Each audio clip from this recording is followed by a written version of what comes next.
So night டின்னருக்கு வந்து சப்பாத்தி சாய்க்கு நாங்கள் பேக் பண்ணோம். ஸோ அதனால இது பண்ணிட்டுருக்கேன். பேலன்ஸ் ஒரு 2 வரும், அது எனக்கு வச்சுக்கலான்ட்டு. அந்த முட்டை தொக்கு இருக்குல்ல, அதுவே பேக் பண்ணிடுவேன். சப்பாத்தி பார்த்திங்கன்னா வந்து ஃபஸ்ட்டு வந்து போடணும், போட்டுட்டு அதுக்கப்புறம் திருப்பி போடணும். எண்ணெய் முதல் போடக்கூடாது. இந்த பாருங்க உப்பியாக இருப்பார். நான் இது வந்து ரெட்டையாக மடித்து பெரட்டுவாங்களா அந்த மாதிரி.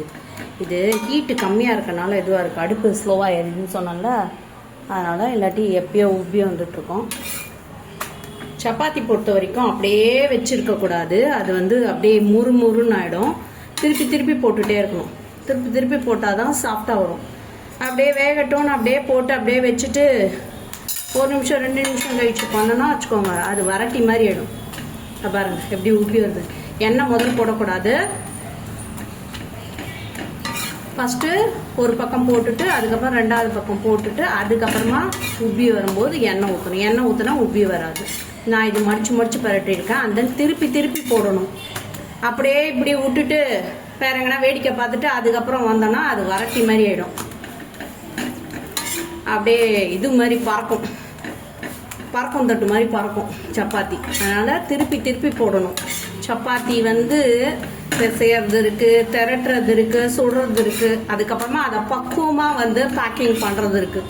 எல்லாமே சேர்ந்தது தான் ஒரு சப்பாத்தி வந்து சாஃப்ட்னஸ் இருக்கும்.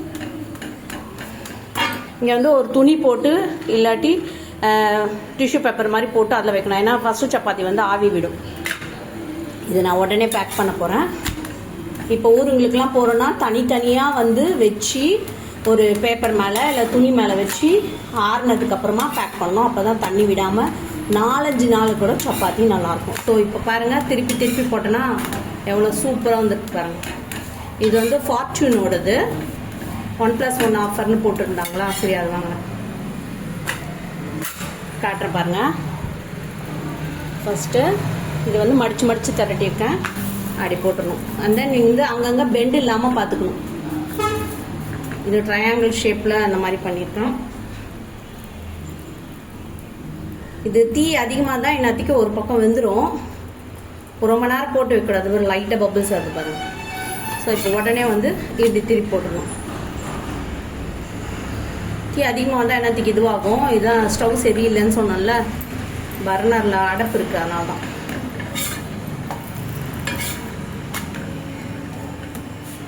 இண்டக்ஷனில் வைக்கலான்னா அந்த தோசைக்கல் வந்து குட்டியாக இருக்குமா, இது தோசைக்கல்லை விட வெளியே போகும் சப்பாத்தி. அப்போ வந்து அந்த ஓரம்லாம் வேகாது.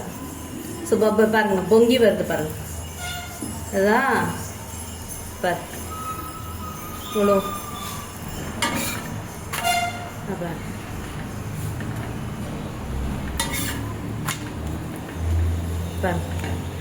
இதுதான் எண்ணெய் ஊற்றலை நான் இன்னும்.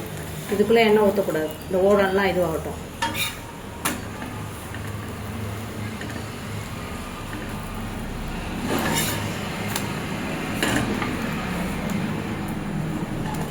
இப்போது எண்ணெய் எப்படி தேவையோ பட்டரோ எண்ணெயோ நெய்யோ போட்டுக்கலாம். இல்லை எண்ணெயே ஊற்றாமல் கூட அப்படியே எடுத்து வச்சுக்கணும். அவ்வளோதான்.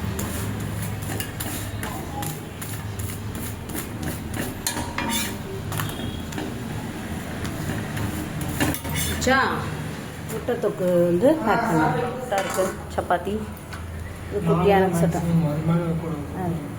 அப்படியே போட்டு 4க்கு மேலே வைக்காதன்ட்டு கமெண்ட் பண்ணிட்டு போகிறான் அவன். எனக்கு குட்டியாக போட்டுருந்தேன். எவ்வளோ சாஃப்டாக நல்லா இருக்குல்ல. ஸோ சப்பாத்தி இது வந்து 4 வச்சுருக்கேன்.